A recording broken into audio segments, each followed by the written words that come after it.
కేసీఆర్ గారు ముఖ్యమంత్రి అయిన తర్వాత పెద్ద మార్పు జరిగింది. అది ఏ మార్పు అంటే టెంట్లు వేయడానికి వీల్లేదు, ధర్నాలు చేయడానికి వీల్లేదు, ఇందిరాబాద్ గారు ధర్నా చౌక్ ఉండడానికి వీల్లేదు. అసెంబ్లీలో కూడా ఎమ్మెల్యేలు అంటే అధికార పార్టీ ఎమ్మెల్యేలు తప్ప ప్రతిపక్ష పార్టీల ఎమ్మెల్యేలకు గౌరవం కానీ గుర్తింపు కానీ మాట్లాడే అవకాశం లేదు. మీరు మనం చూసిండ్రు, చివరికి ప్రతిపక్ష పార్టీల ఎమ్మెల్యేలకి శాసనసభలో కనీసం కూర్చోడానికి ఒక రూమ్ పొడియలే.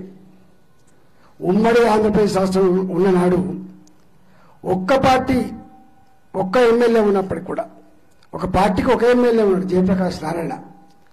సిపిఐ, సిపిఎం ఇట్లా ఒక్కొక్క పార్టీకి ఒక్కొక్క ఎమ్మెల్యే ఉన్నప్పటికి కూడా లోపల రూములు ఇచ్చి ఆ పార్టీని బిజినెస్ అడ్వైజరీ కమిటీ తీసుకొని నడిపేది.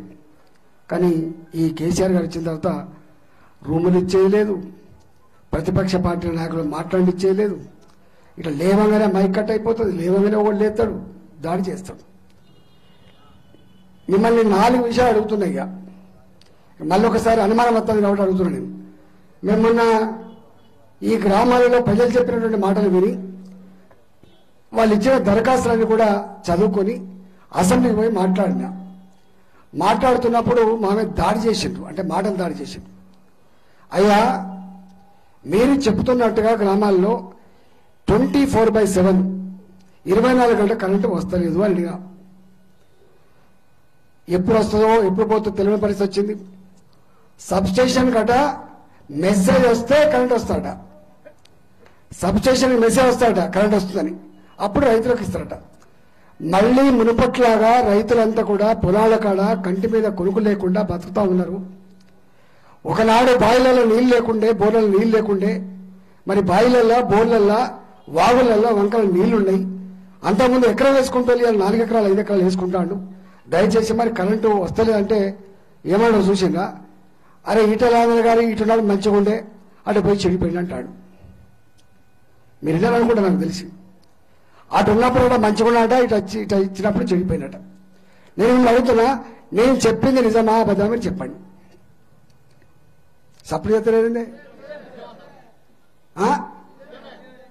అంటే కరెంటు ఎప్పుడు పోతుందో ఎప్పుడో తెలుతలేదా? మోటార్లు కాలిపోతున్నాయా? ట్రాన్స్ఫార్మర్ కాలిపోతున్నాయా? రాత్రిపూట మళ్ళీ కంటి మీద కొడుకులేక పోతున్నామా? అంటే ఇవాళ అంటే ఎంత దుర్మార్గం అంటే ఈ ఒక్క అంశాన్ని బట్టి మీరు అర్థం చేసుకోవాలి. కేసీఆర్ గారు కానీ, కేసీఆర్ గారి మంత్రులు కానీ శాసనసభలో మాట్లాడే మాటలు ఎంత అబద్ధపు మాటలు, దాన్ని బట్టి మనకు అర్థం కావాలి. రెండవ మాట, మేమన్నాం దేశంలోనే నంబర్ 1 స్టేట్ అంటున్నాం ముఖ్యమంత్రి గారు. అబ్కా సర్కార్ అబ్కి సర్కార్. ఏం సర్కార్ అంటున్నాడు బయట పోయి? అబ్కి సర్కార్ కిసాన్ కా సర్కార్. ఎక్కడ పంజాబ్లో పోయి, ఎక్కడ హర్యానాలో పోయి చెక్లు ఇస్తాడండి. కూట్ల రాయి తీయలేనోడు ఎట్ల రాయి తీసినట్టుగా ఇక్కడ చచ్చిపోతే దిక్కు లేదు, ఇక్కడ అన్నమో రామచంద్ర అని చెప్పి కన్నులు కలిసే దిక్కులేదు. కానీ అక్కడ పోయిండు, అక్కడ ఏం మాట్లాడతాడు? అబ్కి సర్కార్ కిసాన్ సర్కార్. నేనన్నా బాగానే ఉంది చెప్పడానికి, కానీ మరి మా రైతులు వడ్లు పండించి 40 కిలోల బస్తా తీసుకొని ఆ రైస్ మిల్ దగ్గర పోతే ఈ ఐకేపీ సెంటర్లో 2 కిలోలు పెట్టిండు తరుగు, 2 కిలోలు సరిపోదు, మాయిచర్ ఉందని, తాలు ఉందని, డిమాండ్ లేదని, దించుకోమని ఇబ్బంది పెడితే 40 కిలోల బస్తాకు 2 కిలోలు 3 కిలోలు కట్ చేస్తున్న వాస్తవం కాదా? ఒక్కొక్క దగ్గర 4 కిలోలు కూడా కట్ చేసిన వాస్తవం కాదా? మరి 20 ఎకరానికి 20 క్వింటాలా 20 క్వింటాలా? ఎన్ని వడ్లు అంటే 25 క్వింటాల వడ్లు పండితే, మరి క్వింటలు వడ్లు జోకితే 10 కిలోల తరుగు పోతే 20 రూపాయల కిలో చొప్పున, మరి క్వింటల్కు 200 రూపాయలు తక్కువ అయితే 25 క్వింటాల వడ్లకు 5,000 రూపాయలు నష్టం కాదా? ఒక చేత్తో రైతు బంధు పేద 5,000 రూపాయలు ఇచ్చి ఇంకో చేత్తో 5,000 రూపాయలు గుంజుకుంటున్న ప్రభుత్వం కేసీఆర్ ప్రభుత్వం కాదా అని చెప్పి అడిగిన పుష్కుడా మళ్ళీ మొదలుపెట్టిండు. ఆసారి ఇద్దరు దాడి చేశారు. పైన కూర్చున్న ఎవరు స్పీకర్ గారు పెద్ద మనిషి ఆయన. ఆ కూర్చున్న పెద్ద మనిషి ఏమంటాడు, నీకు అది దగ్గర ఏముందో మాకు తెలియదు కానీ మా మాత్రం 600 గ్రాములు కట్ చేస్తున్నా అంటాడు. ఈ జిల్లా మంత్రి లేచామంటాడు చూసినావా, 600 గ్రాముల కంటే 1 గ్రాము కూడా ఎక్కువ కట్ చేయడానికి వీలు లేదు. నేను మల్లెలో రైతులు అడుగుతున్నా, 600 గ్రాములే కట్ చేసిందా 2 కిలోల నుంచి 4 కిలోలు కట్ చేసింది మీరు చెప్పాలి. అంటే ఒక మనిషి అంటాడు, ఒక పెద్ద మనిషి అన్నాడు, ఈ డాల్ బోల్ చేసుట్లో తిమ్మిని బమ్మి చేసుట్లో ఒకటే విషయాన్ని ఇటైనా చెప్పగలిగే అటైనా చెప్పగలిగే నైపుణ్యం ఒక కేసీఆర్కే ఉందనుకున్నాం.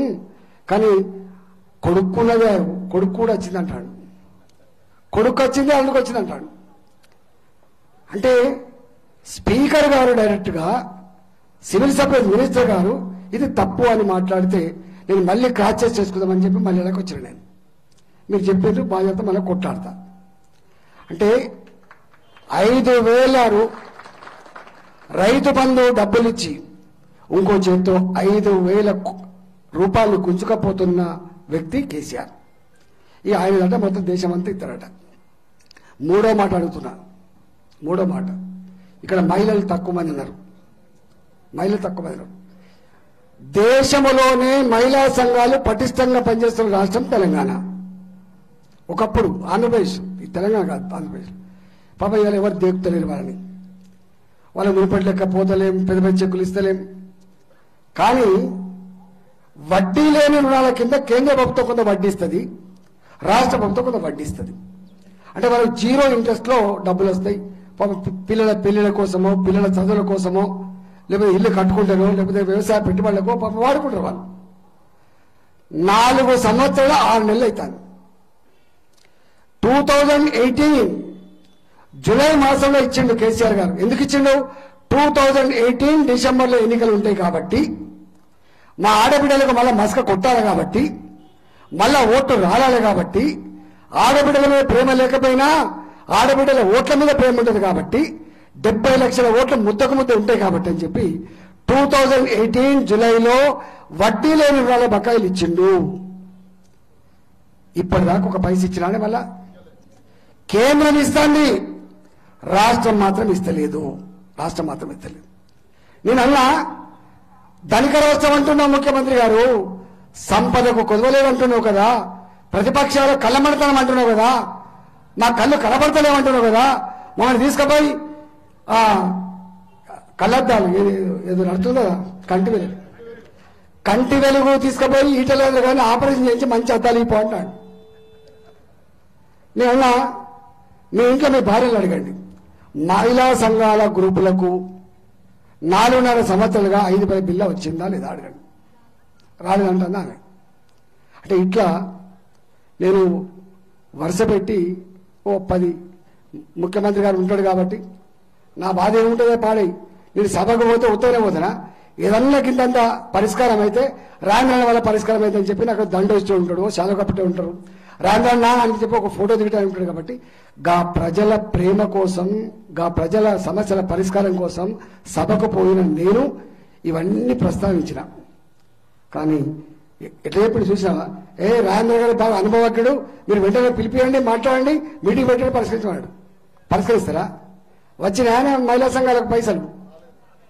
కానీ ఒక్కడు గుర్తుపెట్టుకోండి, ఇక ఎంత ఆయన చాలాసార్లు ఒక మాట అంటాడు చూసిందా, నంబర్ వన్.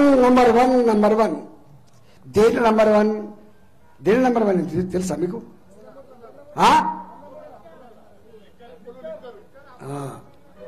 మీకు తెలుసానే?